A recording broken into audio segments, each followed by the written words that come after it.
If you ever missed the days when the White House felt steady and respectful, this story will take you back. Because the way Barack handled Trump's insult to Michelle was pure Obama. Smart, steady, and unforgettable. It was one of those events that everyone was talking about, the kind where you could feel the anticipation buzzing in the air long before it began. The hall was grand, filled with polished lights and rows of people waiting for something big to happen. Cameras stood ready, reporters whispered into microphones, and the audience murmured softly as the stage lights came up. President Donald Trump had arrived with his usual energy, waving to the crowd, wearing that confident expression he was famous for. And not far from him sat former President Barack Obama, calm, collected, his trademark composure steady as always. The two men hadn't shared a stage in years, and this was the first time since Trump's return to the White House. The tension was undeniable. The event was meant to be about leadership, how America could move forward in a time of division. But everyone knew that putting Trump and Obama in the same room was bound to be more than just polite discussion. Their history was long and filled with sharp exchanges, and every eye in the room was watching to see what would happen next. When Obama spoke first, his voice carried the same steady warmth that people had missed. He didn't attack or criticize anyone. Instead, he talked about responsibility, about how real leaders inspire hope instead of fear. His tone was measured, but his words carried quiet strength. He spoke about respect, how every person in power must remember that leadership is not about ego, but about service. People nodded as he spoke. Some smiled. Even a few of Trump's supporters seemed caught up in the rhythm of his words.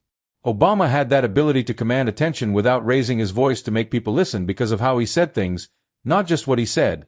When he finished, the applause was strong and genuine. But Trump's eyes told a different story. He clapped briefly, then leaned over to whisper something to an aide. His face tightened slightly, the kind of look he often had when he felt challenged. Then came his turn. The moment his name was announced, the energy shifted. Trump stood up quickly, buttoned his jacket, and walked to the podium with the confidence of a man who knew the crowd would listen, even if not everyone would agree. He began by praising his administration's achievements, as he often did, listing numbers, statistics, and victories. His voice was louder than Obama's had been, his gestures bigger, his tone sharper. He wanted the spotlight, and he took it with force. At first, the audience listened politely, but as Trump's speech went on, his tone began to change. The compliments turned into comparisons, and the comparisons turned into jabs. He mentioned how some leaders like to talk about unity, but they didn't get much done. The crowd murmured. Everyone knew who he met. Then, almost casually, he shifted gears, and that's when things took a turn. Trump said, "Some people love to talk about class and grace, but they had 8 years to prove it. And what did we really see? Just talk."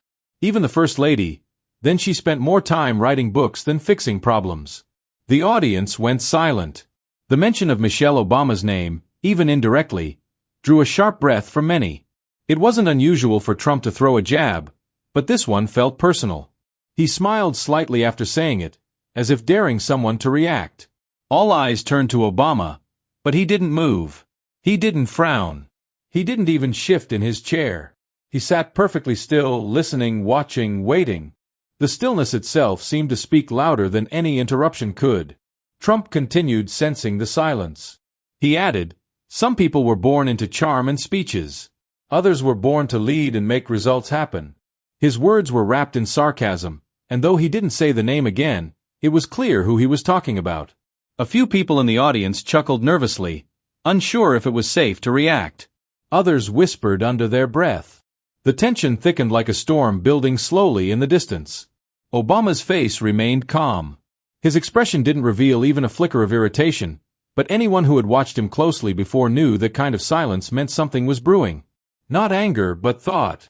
He was planning his response, not rushing to give it. Trump went on for several more minutes, switching between boasting about his achievements and taking small cutting digs at his predecessor. The more he spoke, the clearer it became that this was not just a political speech. It was personal. Behind the stage, aides shifted uncomfortably. The organizers had not expected the event to turn so sharp so fast. The moderator glanced nervously at both men, unsure whether to interrupt or let it play out. By the time Trump wrapped up, the air in the room felt charged, like the moment before thunder cracks. He ended his speech with a smile and a quick wave, clearly satisfied with his performance. But Obama still hadn't said a word. He simply leaned back slightly in his seat, gave a small nod, and glanced toward the podium.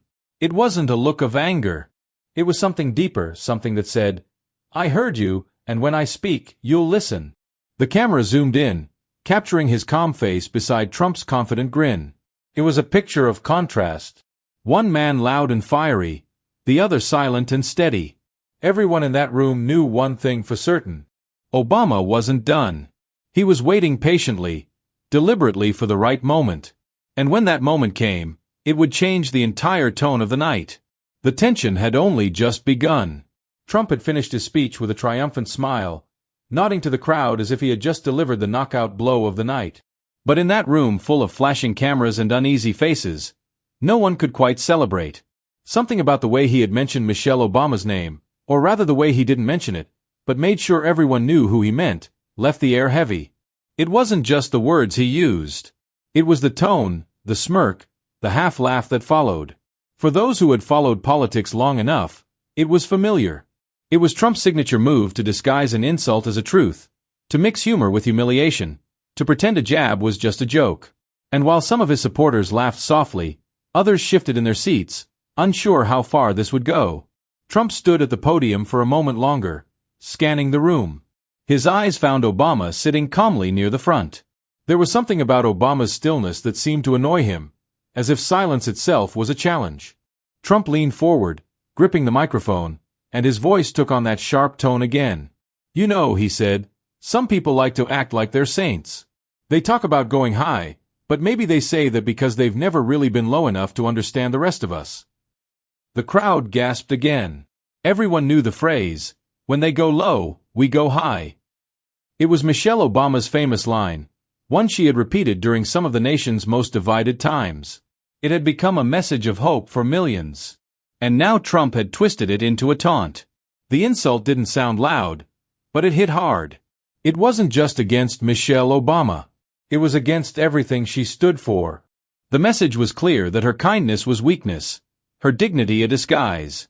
Some in the crowd tried to clap, unsure whether to encourage him or to cover the uncomfortable silence. Others sat frozen.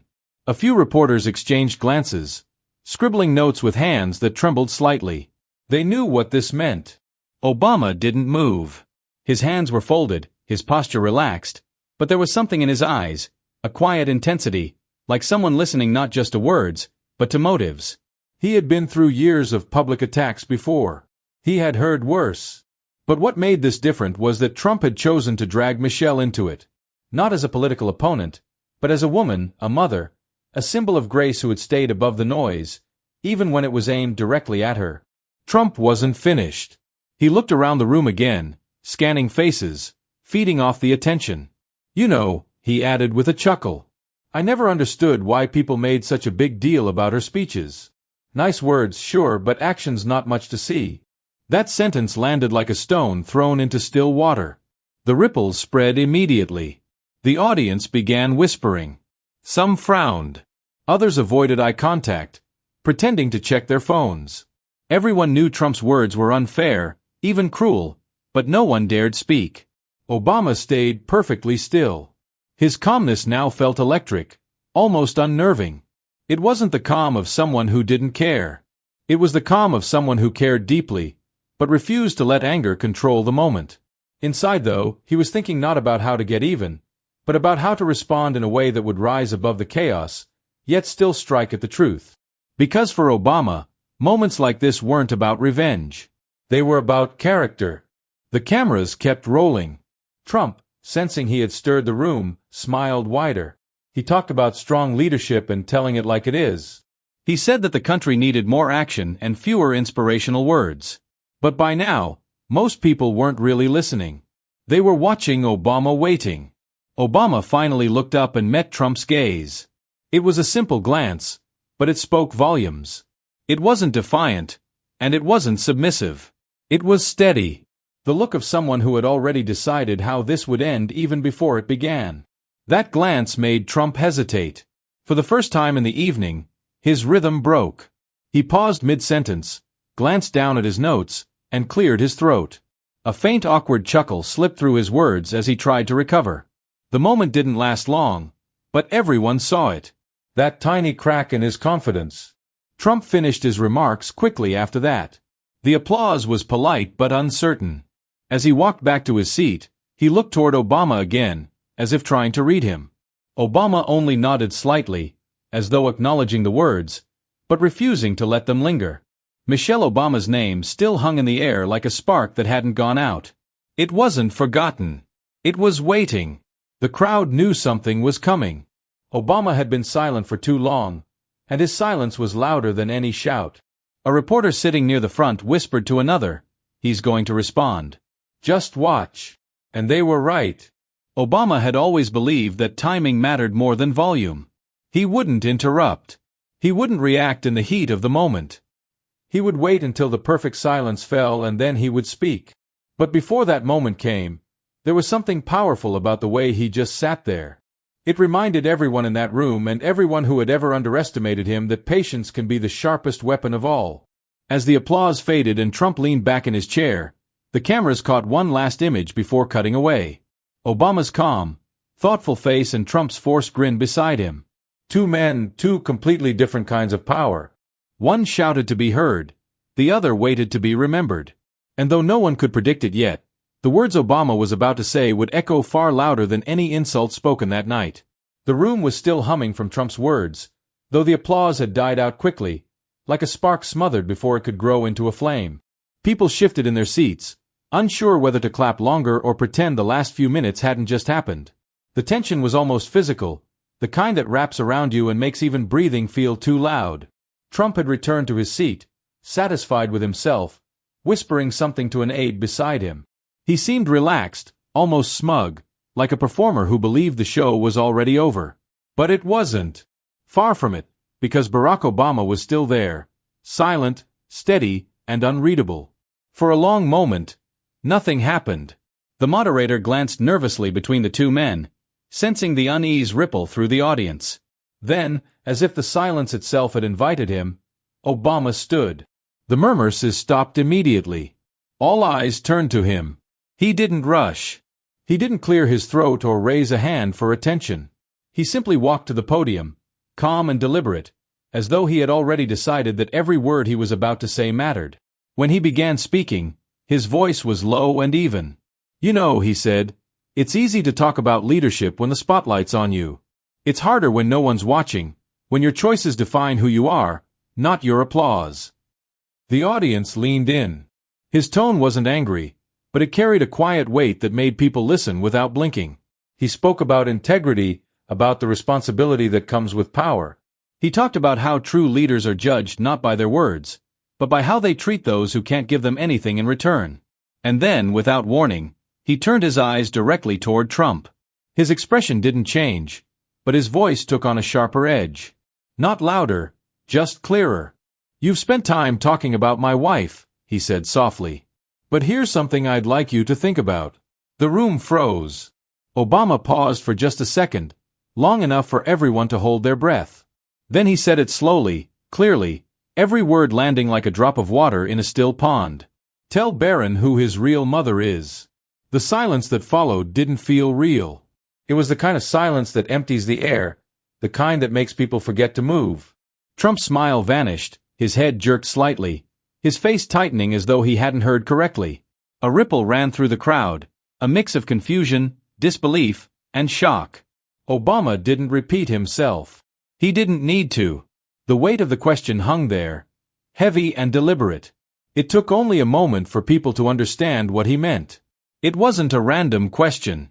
It was a reminder, a sharp, cutting reminder of the strange and uncomfortable things Trump himself had said years ago about his daughter, Ivanka. Remarks that many had found deeply unsettling, even disturbing. Remarks that had followed him for years, whispered about in conversations, but rarely spoken to his face. Obama hadn't insulted Trump. He hadn't raised his voice or called him names.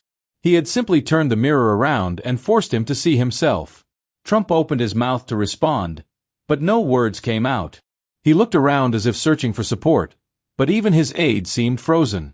A few people in the audience shifted awkwardly, unsure what to do. No one had expected this. No one had expected Obama to strike with so much precision. Quietly, cleanly, without a single shout. For a few long seconds, it felt like the world had stopped moving. Obama just stood there, his eyes steady, his face calm, letting the silence do the work for him. The power of that moment was in how little he said. The line wasn't long, but its meaning ran deep. It wasn't just about Trump's family or his past comments. It was about hypocrisy, about how someone who so easily insulted others never stopped to see the cracks in his own glass house. A few people in the back began to clap softly at first, then louder. It wasn't the wild cheering kind of applause that fills a room. It was slower, more deliberate, like a shared understanding passing from person to person. Trump's expression hardened. His usual confidence seemed to crumble for just an instant. He leaned forward, his voice rising as he said, "That's an insult. You're talking about my family." Obama didn't flinch.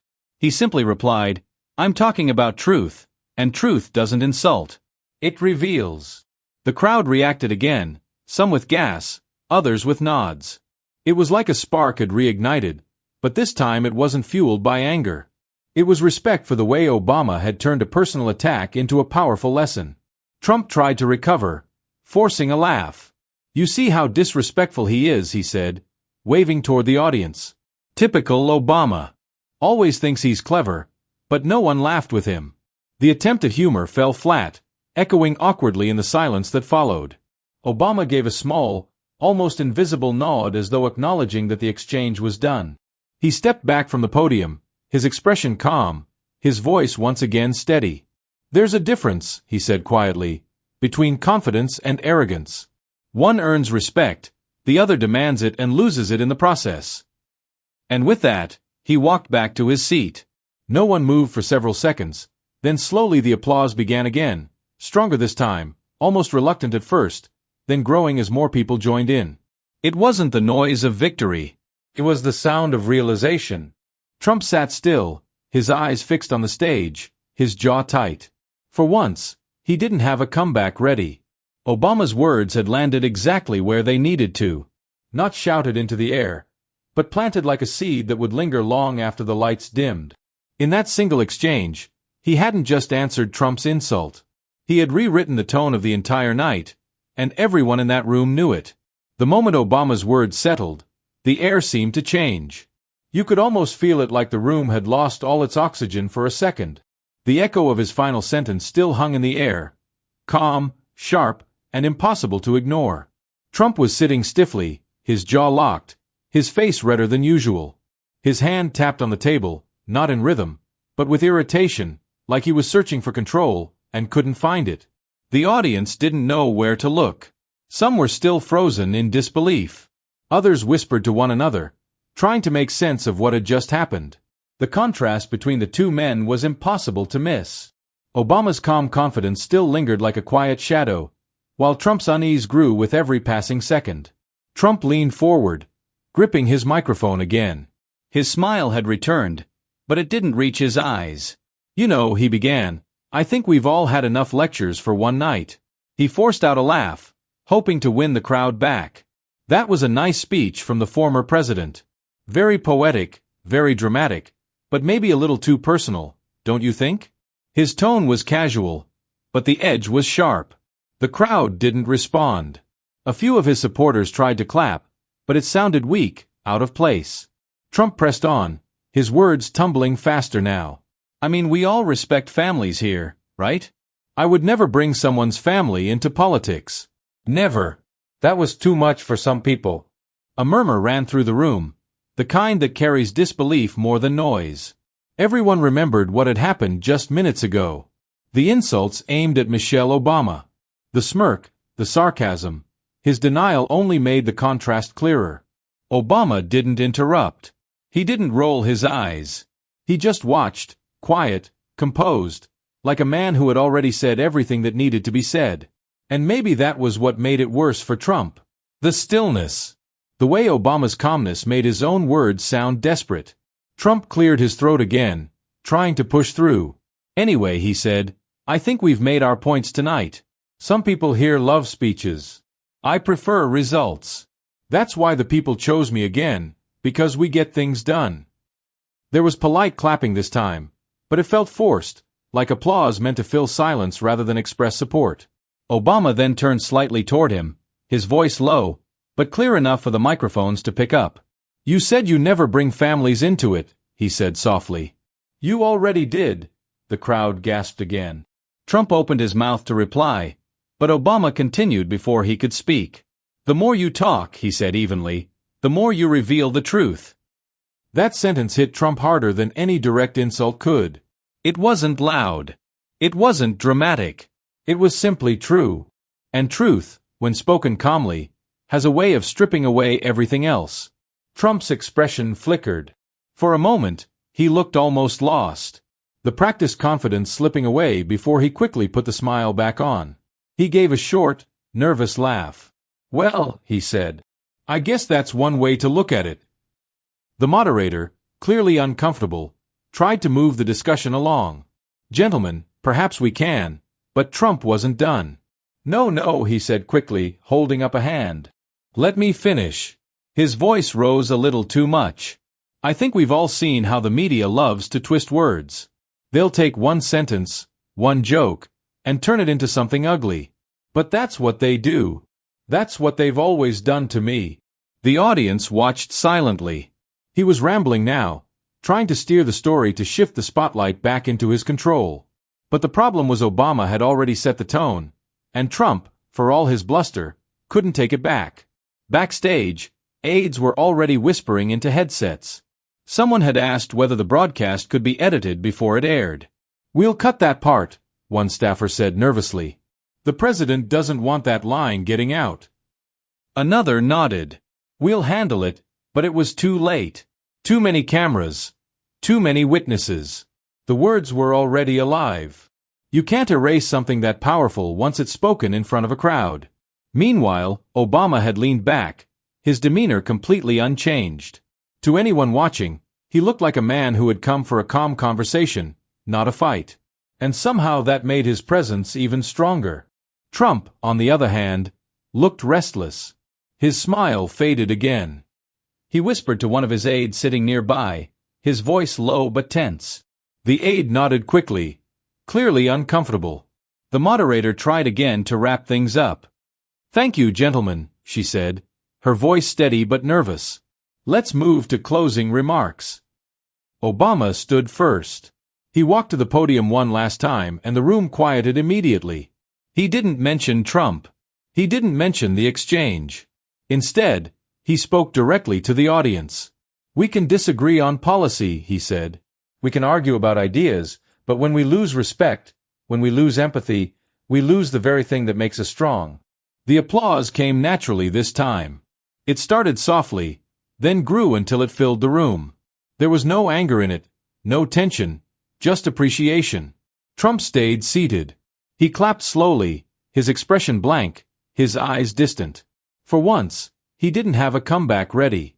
Later that evening, whispers spread that Trump had ordered parts of the event to be removed from official broadcasts. Some claimed he was furious that he had blamed his staff for not stopping Obama's response sooner. Others said he had thrown his notes on the floor backstage and stormed off.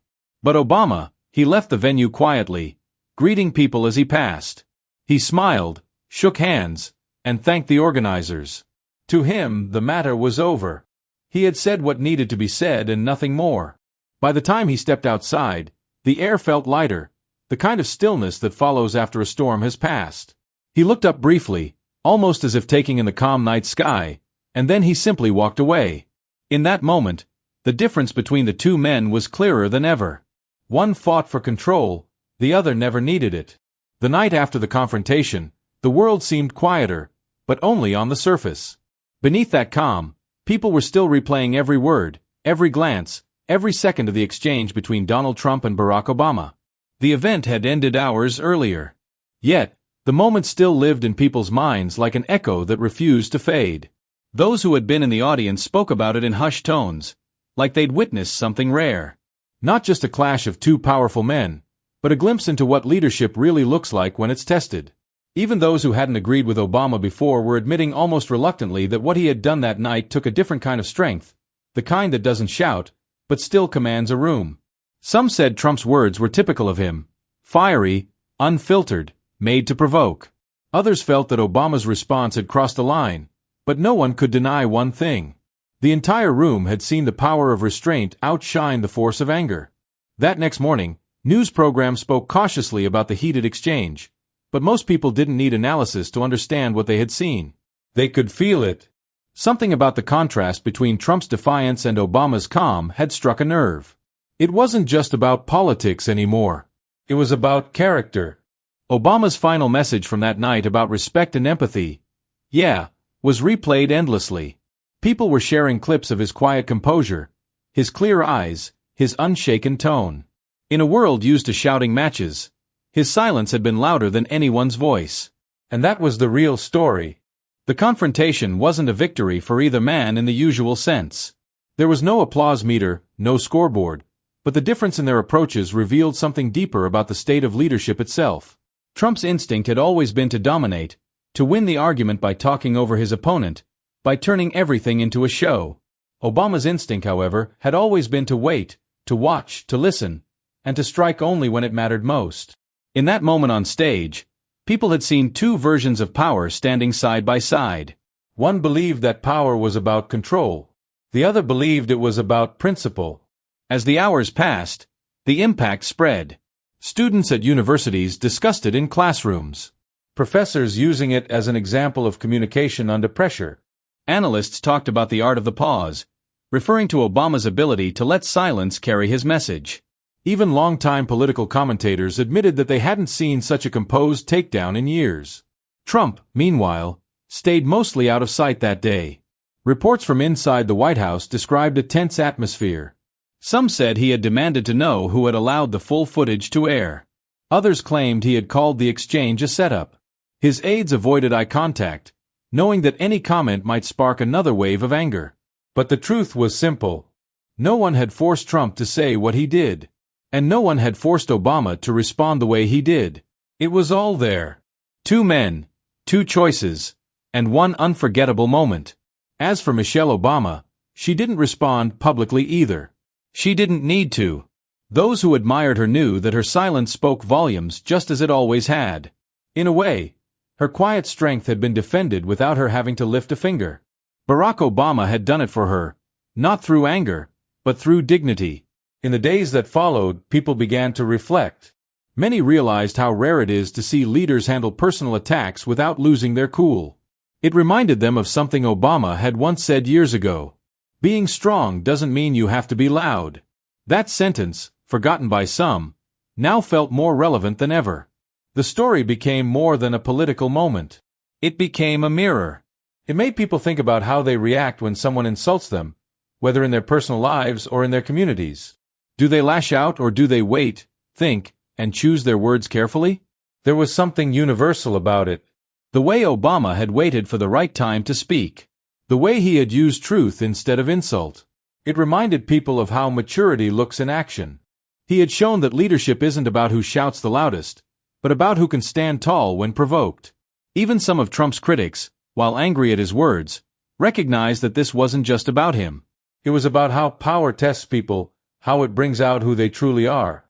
And that night it had brought out two very different kinds of men. One used words like weapons. The other used silence, like armor.